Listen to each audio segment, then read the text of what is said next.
The carnival had always been a place of wonder and excitement, a haven from the mundane routines of everyday life. But for Emily, it was more than that. It was an escape.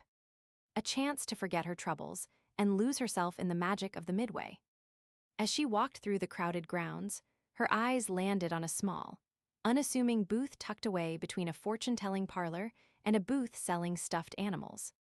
The sign above the booth read, Madame Luna's Mystical Mirrors. Emily felt drawn to it, as if some unseen force was beckoning her towards the mirror. She pushed open the door and stepped inside, where she found herself face to face with Madame Luna herself.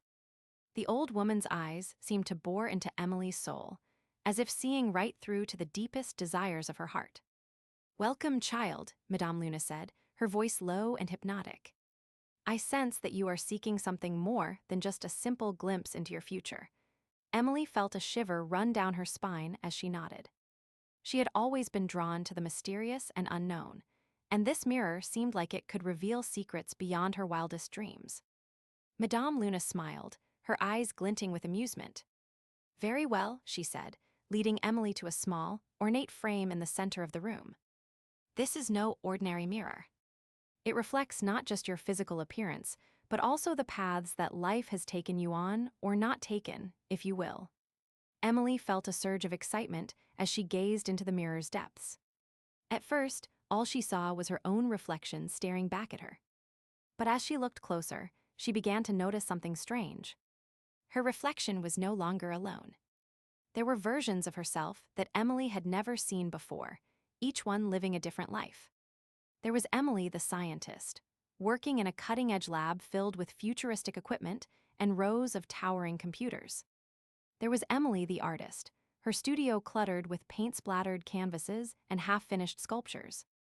As Emily gazed deeper into the mirror, she saw even more versions of herself.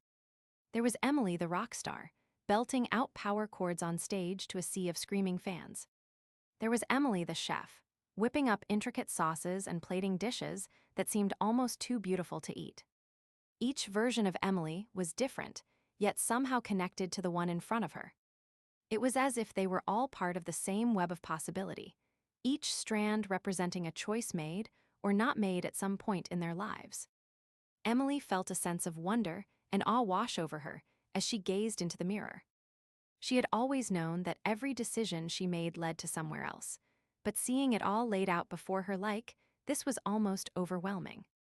As she stood there, transfixed by the reflections, Emily began to realize something profound. The choices she had made or not made were not just about her own life, but also about the lives of those around her. She saw versions of herself that were kind and compassionate, others that were selfish and cruel. It was a sobering experience, one that left Emily feeling both humbled and empowered.